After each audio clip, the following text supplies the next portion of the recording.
Welcome to WP-Tonic, episode 76.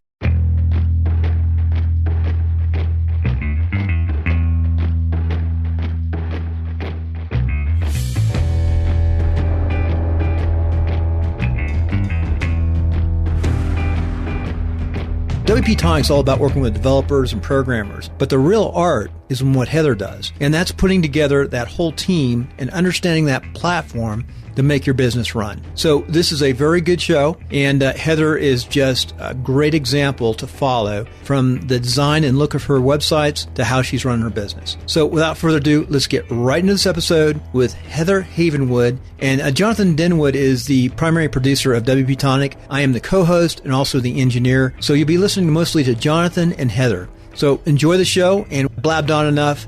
The title of today's show is WordPress from a Highly Successful Online Business Owner's Perspective, with special guest Heather Ann Havenwood. Heather's come to us from Texas. Hey, Heather, welcome back. Hey, thank you. I have my gun right here. Good for you. Yeah, open carry, right? Open carry, man, happened January 1st here in Texas. Open carry. 45th state. Yes. You should come on and talk to Dr. Nicholas Hernandez on Sunday. I would love to talk about open carry. I mean, I'm very pro Second Amendment. I'd love to have you on the show because let's get on the show. This is about WordPress. This isn't about good things like open carry and politics. Where's the music, Bill? We weren't going to put it in. I do post-production now. I've been doing post-production for about a week. I love the music, Bill. I can still do that. But I want the music. It gets me in the mood. Let's pretend there's music out there. So all right, let's get back to that's it. the end of the music. Drive on. That's making me feel seasick, actually. It's great to have you, Heather. Couple of quick questions. So when did you start using WordPress, Heather? It's a really interesting question. I was writing some things down. So when I first got started in online marketing, I was definitely using, HTML. And here's the thing that got me with HTML is that I then began to have to constantly outsource stuff because it was FTP and HTML and the code and this. And to me, it became this hassle, and I was what I call not in control of my business. So actually even though I've been online with this current business since 2007, 8, only in the last year have I taken control of my business. Everything's WordPress.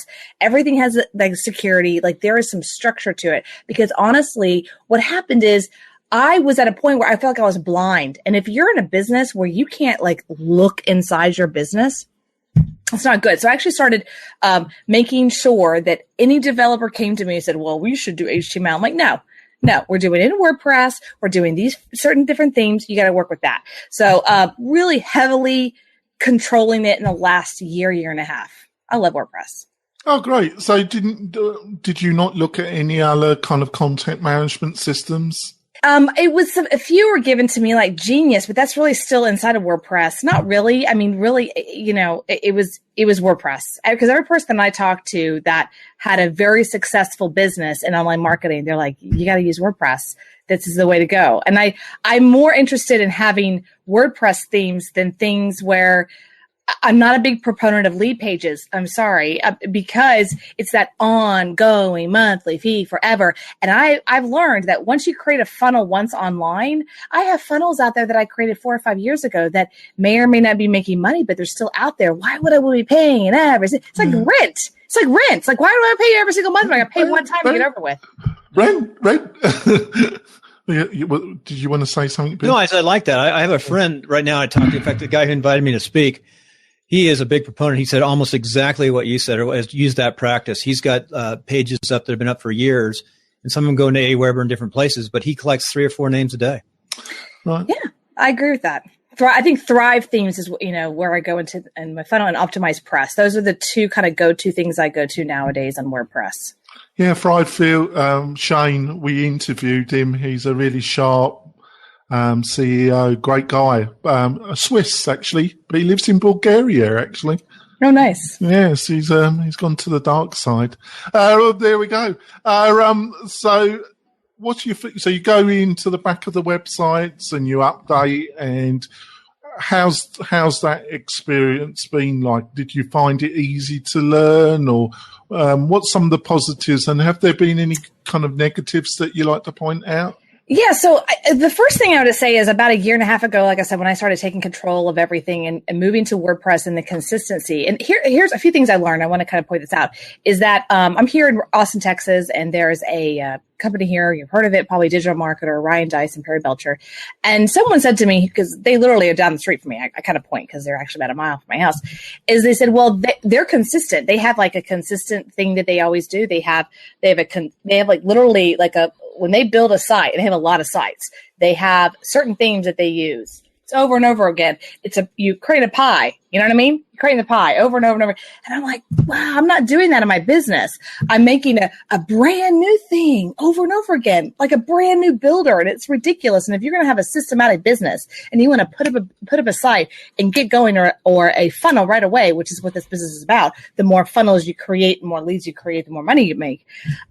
I'm not going to be able to do that when I'm constantly having to deal with some guy in actually Bulgaria and Romania that doesn't get back to me, won't speak my language, gets all angry when I tell him I want WordPress and tells me I'm stupid. And I'm like, you know what? You're fired. It found out that guy, now just not blaming all people in Bulgaria, but he had the whole time controlled my site such that he had created a back door and it was hacked. So it's an interesting perspective is that when you start to control your business, then you start to control your money. I do really think that a lot of business owners, I think it's really bad, education where they go, well, you just have the idea and then you just hire everyone else. It's like, no. I think of an old analogy. I think it was the gentleman who, and I'm going blank, but he was the Iacocca. He's CEO of Ford. And what he did was at one point, he literally went into where the mechanics are, where they're creating the cars. If you don't understand the business and what's really happening, you're not going to be able to control it and not going to be able to understand it. I think you made a fantastic point there, actually. So now it's easy because there was a learning curve for me, but I think WordPress is brilliant, but you also have to make sure you can secure it. I mean, you're amazing at that, but little things like someone finally told me after years of being online, hey, don't make your admin username admin. Yeah. Little stuff. Yeah. I there's a lot of people that say don't. I think having a really, really strong password and having a password manager. Like Bill uses LastPass and I use 1Password. I think having a really quality password manager and changing that admin password every quarter, especially if it's a site that's really important to you, is a good idea, actually. And not using the same password for every website.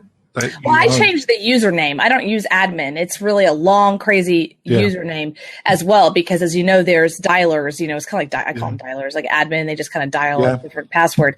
But Podcaster's Home is asking what CRM I use. That's a great question. Oh, that's you? Hi, Bill.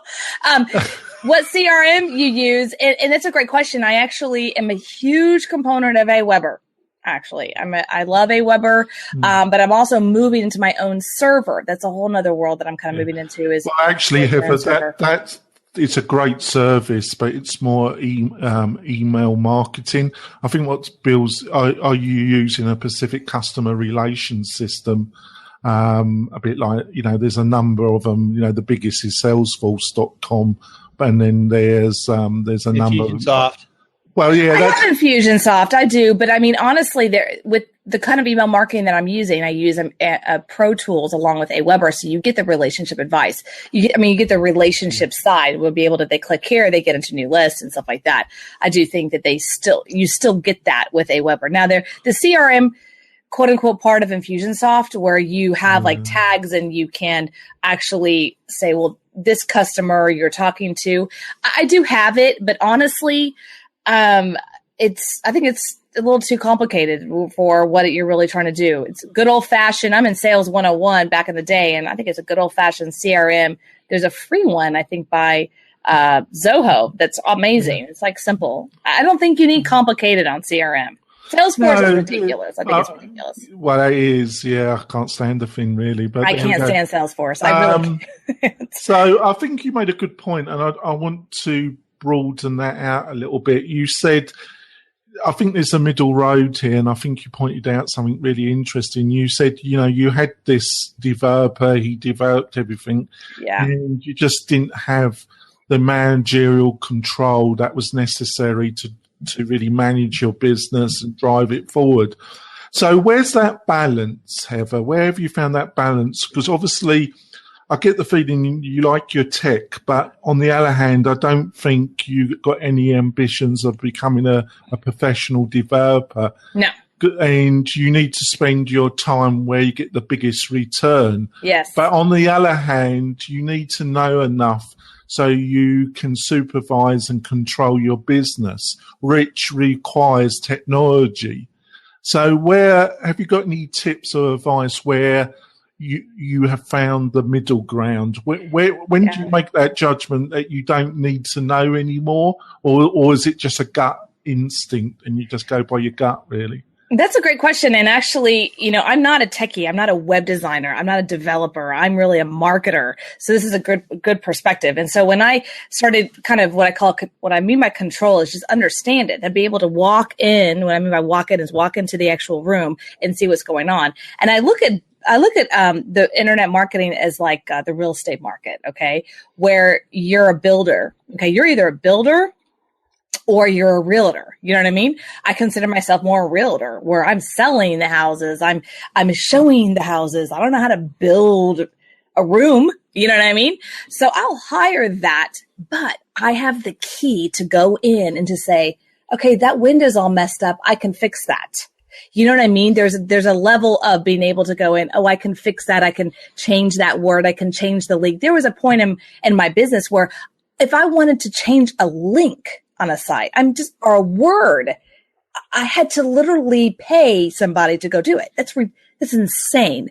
You know what I mean? So, that's where you can be able to, what I call open the door, log in, figure out what's kind of going on, make sure that things are happening. It's clean. The house is clean. Things are working, and be able to manage that perspective.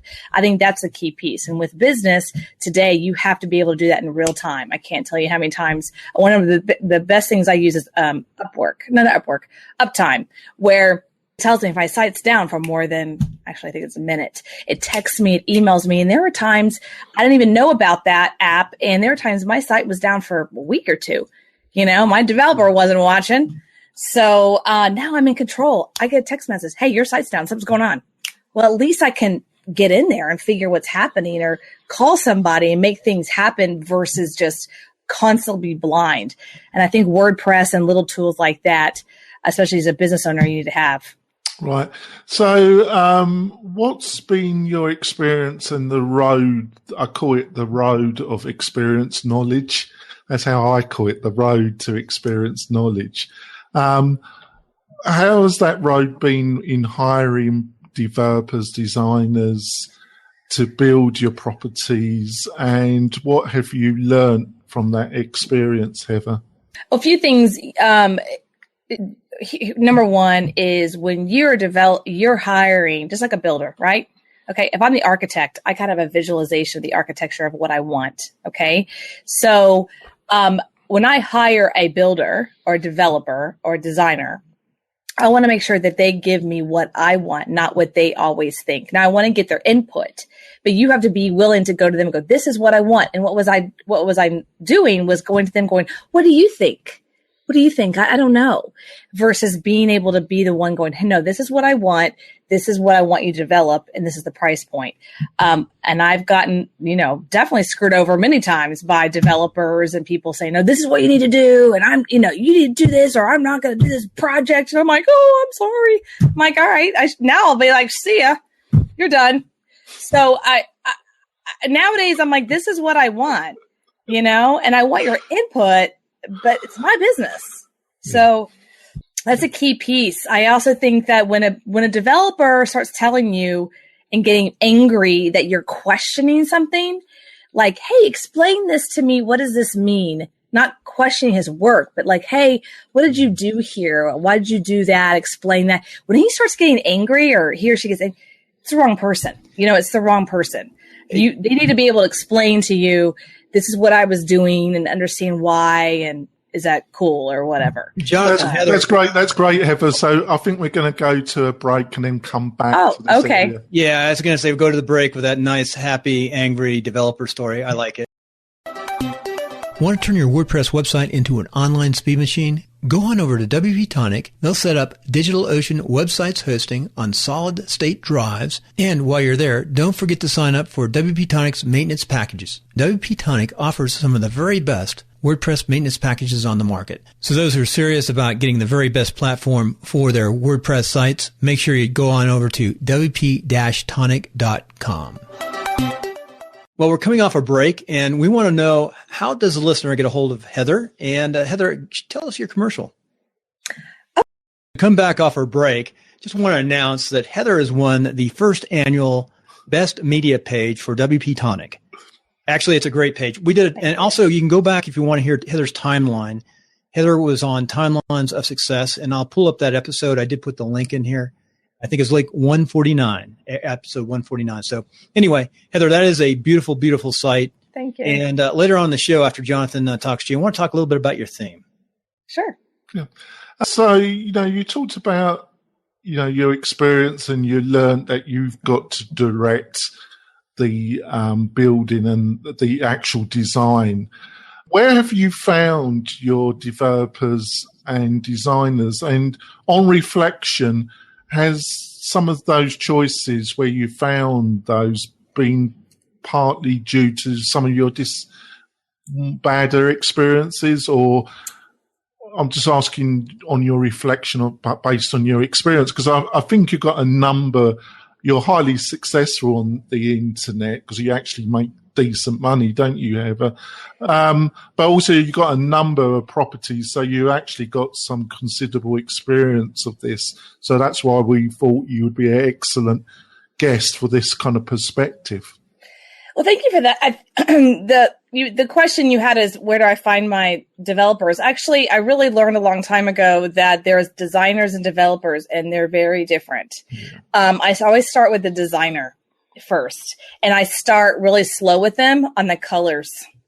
If you look at my sites at heatherhavenwood.com, sexybossinc.com, it's two others that I manage, skinnybeam.com, e2lab.com. The colors and the color scheme and the branding I take time with. And so about a year and a half ago, I had the opportunity to work with some amazing, amazing people that did my sites, and we spent time. We spent like 2 weeks just going on colors. Like, for instance, with heatherhavenwood.com, the site before that, you can go on, I forgot the URL. You can go into the web and find my old sites. It was a little too girly, if you know what I mean. Like the color scheme, I just didn't like it. This color, the black and the orange, it's what I call neutral. It's male and female. I spent time thinking about it. Go to Sexy Boss Inc. The pink is not pinky. There's a flavor to the pink. It's more of a raspberry. It's more female, but because it's a different base. And I think that I work with the developer and take the time that when someone goes to a site, there's a feeling that they get. Either they're there, that they're the right place, or they're not. I think that's a key piece. People don't think about their colors. They just go, oh, blue and white. And so every single site that I have, like the E2 Lab, it's a gold and a gray. Skinny Beam is a raspberry and a gray, because I want to project and attract a certain clientele with each of those. Then once we decide on the color scheme and the logo, because I kind of draw it off of that and make sure the target market's correct, then I work with them on what I call the development of the brand. Then what happens is I'm the one on the back end. Once they give me what I call the structure, the architecture, and the pretty part, I'm the one that writes the copy. I'm the one that starts what I call developing the site out. I do all the email marketing and the copywriting because I'm the copywriter. There's two kind of joint questions here. In my experience, when I do take on clients and we're actually building a site as a team, I've got a team that works for me, they're on retainers. We find even if we're writing the content, you're looking at a 3-month project exercise from beginning to live website. And that's a normal promotional website. And that's with a client that's really committed to the process. Mm-hmm. So do you, are you surprised at that, or do you think that's probably the norm? You know, that's with somebody like yourself who's got some reasonable experience and know what they want and expectations. It actually can go longer with an inexperienced client. What's your reaction to that? You know, it's funny. It's taken me a long time to get to where I'm at, but honestly, there was a point in my life that I did like, okay, I want to create this site, and this is kind of target market. Okay, you guys go do it. You know, and then it wouldn't get done. I mean, a business owner, you have to manage the process and take step by step and develop out the concept, because a good developer and a good designer, they don't know how to write copy. I mean, you know what I mean? They're like, okay, what do you want this page to be? What do you want to say? What do you want? I can make it look pretty, but what you've got to tell them. And see, I thought it when I first started in the business that if they know how to create a website, then they know how to create the design and the development and the copy, right? No. Never. So when I take on a project, because I know my role, I'm a salesperson, I'm a copywriter, I can work with them and I will tell them, like, for instance, right now, I actually need a project at my boyfriend's chiropractic site. It's horrible. Okay. Great example. Before we met, he spent $3,000 and $200 a month, some stupid company out in California. And he has this site, and it's horrific. It's disgusting. And of course, I've now, called them and said, we're done and I want my freaking site back. And I tell him all this stuff, and he's over there going, what are you saying? I'm like, look, all I'm doing is I'm getting your shit back. And, now I have his shit back because they were controlling the domain. They were controlling everything. It wasn't WordPress. I couldn't log into crap. And I'm like, dude, these guys totally just took over your site. I think you just made this an adult. No, I'll edit it out. Oh, sorry. I'll edit it out. I got it. Right. This format allows me to framework it pretty well. The point is that, he's a small business owner. In his world, he's like, I just need this site thing, And he threw out $3,000 or whatever it was and $200 a month. And it was just sitting there doing nothing. It wasn't doing anything. And I think, so to answer your point, someone in small business who isn't a web person like us needs to hire someone like us just to manage the process between the copywriters, developers, and the designer. There's well, I'm going to go for the original, but you also brought out another question. But let's go with the secondary original question. You hire a designer and you must also hire a developer, but neither probably know a lot about search engine optimization. Yeah. And site structure, site navigation, the fundamentals of SEO, they're probably neither of those two are going to be that knowledgeable, and they probably really don't want to deal with it in their hearts anyway. So did you have to teach yourself these fundamentals, and how important are they in you feel? Okay, so Blog Aid, the people that run the Cairo site agency. Okay, well, this is particular one Cairo site agency. I don't know if that's that particular Cairo site agency. They do a lot of local businesses. So Blog Aid, I apologize to upset you, but this particular person did take a lot of money from this person and didn't create a site that was worth anything. So that's just fact. But back to what was your question? I'm sorry. Sorry. Yeah, but it happens to all. That's why I don't look at the questions when I try. Sorry. Because it happens to me, Heather, if I start. So what I was asking you, that probably your designer and your developer will not be SEO knowledgeable, and they really don't want to deal with it. But they won't talk to each other about it either. It's really important. So did you teach yourself, or do you bring in somebody to consult you a little bit? Because it is right, having a site structure and having a navigation system that's really attractive to Google is really important, isn't it, if you want online success? Yeah, I don't consider myself an SEO expert at all. However, I'm a copywriter, so SEO is important because you want people to find you. Okay, so that's how I see it. SEO is like a copywriting, For me, I had to take that on myself and had to understand it and learn it perspective. I think also that's something that a business owner that's running the site, managing the site, has to understand that. Because if you put up one blog post or put up a new page, you got to make sure, is this particular page being Googled or not? Is it private? Is it not? What are the SEO terms we're putting in? People have to think about that process. So yes, that's something I had to take on personally. I have not hired that out. Right. The other question, I get the impression you've always gone the kind of independent freelancer route, developer. Yeah. And have you been tempted to go down the agency route, or have you contacted some local agencies and you've been a bit surprised by the price point quoted to you, or have you never gone down that route? Like I said, I have 2 sites right now that I need developed out, and I just recently reached out to a few people, and I always find out that they're agencies or something like that. I'd rather go direct. I don't like the agency route, because the agency route, the concept is that I'm hiring a me. You know what I mean? I'm hiring a me, and then they're managing the people, and I'd rather just be the me, and then I go direct. Right. I think for business owners, though, that don't have that kind of time, I think agencies have a place, and they're good. Yeah, sure. I think we're going to our next break, Heather, and then we come back.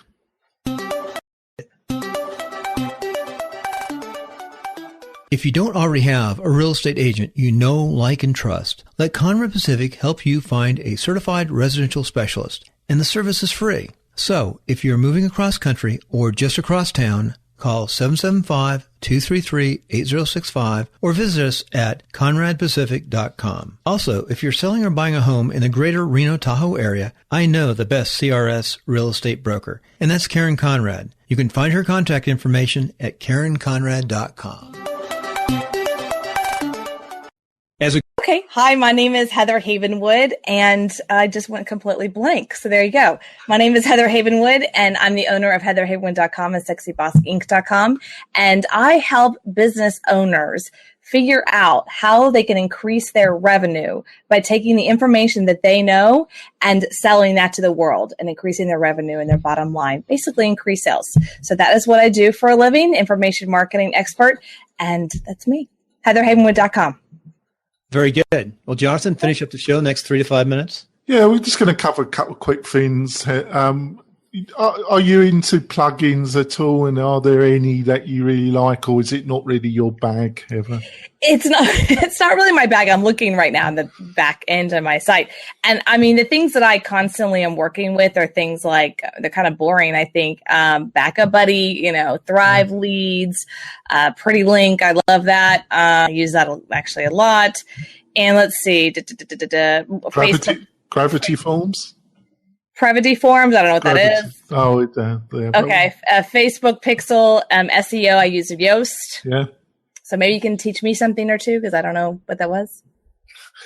Well, it's important for your SEO, but you must be doing a reasonably good job. To kind of broaden it out a bit, because I try to keep it around WordPress. But what are some of the drivers to your properties you're on that you found successful in conversion? So what are some of the things that you've learned through your experience that really get traffic to your sites? Okay, so there's conversion and there's traffic, which I think of two different things, right? Much. So the first thing, traffic, it depends on the business. So I'll give you an example of one that's not my heatherhavenwood.com, which is the skinnybeam.com and E2 Lab. And this is something I went round and round with my boyfriend on, because what we did is we used Groupon. And when he first used that, he's like, this is great. It's Groupon. There's a negative satire to that. And it's free traffic. I mean, we don't pay anything. You know what I mean? And they've been emailing. We're doing really well for them. They like us. We like them. Yeah. Did we make half the money or whatever the percentage is? But I have a retargeting campaign. All right. I have a retargeting. I'm capturing all those leads. Every time they go to a page, I'm constantly asking them for their email. So not only have since July of 2015, we now have over 600 clients and another 300 opt-ins. That's only from 6 months of starting a business from scratch with no advertising, because we're using Groupon to get people to the site. Now, not everyone's buying, and that's okay. I'm okay with it. I just want them to get to the site. I just want them to click so that I can retarget them. So I think it's a key piece. And then with the E2 Lab, I actually use the information, the email marketing going back to E2 Lab. So I kind of like do a dual thing. And all this has been zero media buying. I don't pay anything to Groupon for them to promote my stuff. Do they get half? Great. I don't care. It's an affiliate marketing. Doesn't matter. It's a lead for free. Hello. So, I believe in huge affiliate marketing, email marketing. That's what I do. Podcasting, blabbing, now is for me what I do for Sexy Boss and for Heather Havenwood. I'm willing to put my time in for the media. I'm willing to put my time in for the media. And I think that's a key piece. So when it comes to convert, we just talked about conversion. We just talked about traffic, and we talked about grouping, and some of the, that seems to be a diamond in the rough. And actually, I haven't really looked at that, and I will do. Thanks for that, Heather. So conversion. So, that's another subject in its own. So anybody, especially if they're going down the paid advertisement route, can get traffic. But converting that traffic into something, either getting in their email or getting them to actually buy, is a total different cup of tea, as I would say. So to finish off this really interesting discussion, which we're going to continue on YouTube, is, have you got any tips around conversion? Yeah, so marketing's like dating, okay? So what you put on your Match.com profile and then you show up with a date and you're completely opposite, no one's going to buy you, okay? So you got to be consistent with the media. Whatever you see in the media and they click on the link, they got to have something that looks similar, all right? Not like a 200-pound guy and then he's 350, like, hello, I'm out of here, you know what I mean? You can't even finish the coffee conversation. That's an opt-in. So at least when you're having a media, that one of the biggest issues, people are so focused on, well, how am I going to get people into opt-in? I'm like, well, let's talk about the media you did. Is it even consistent? Is it even like there a transition there? Or are you guys hopping people? Are you a beautiful, sexy blonde with big boobs and then you're a brunette that's got a big butt and no boobs? I mean, you gotta. I take that. I mean, you're laughing, I know, because I think you love that. But that's what marketing is. You got to throw a consistency in the media. And people get angry. Like, seriously, just take that example for just a second. I know we're running out of time. But if it was a Match.com, blonde hair, big boobs, and then you show up and it's a brunette with small boobs and big butt, which, by the way, she probably is an amazing person, probably your soulmate. But the point is, you're going to leave the conversation because you're like, she lied to me, right? You're out. She could have been your soulmate. It doesn't matter. Like you had an expectation and it wasn't met. So I think in media buying, the first part of the conversation when you try to convert them, it's from the media to here. To convert them over, you've got to meet their expectations consistently along the way. First piece. All right. Thank you so much, Heather. And thank you. Like I say, with folks, we're going to continue this conversation on YouTube for a while. So if you want to hear more about Heather, go to our YouTube channel, WP-Tonic on YouTube, and you'll be able to see a little bit more of Heather and our conversation. I'd just like to say, Heather, it's been a really interesting discussion and a little bit more interested in some aspects than my normal conversations with WordPress developers and designers. But we thought we would get the perspective of an experienced owner, and you've been great, Heather. Thank you.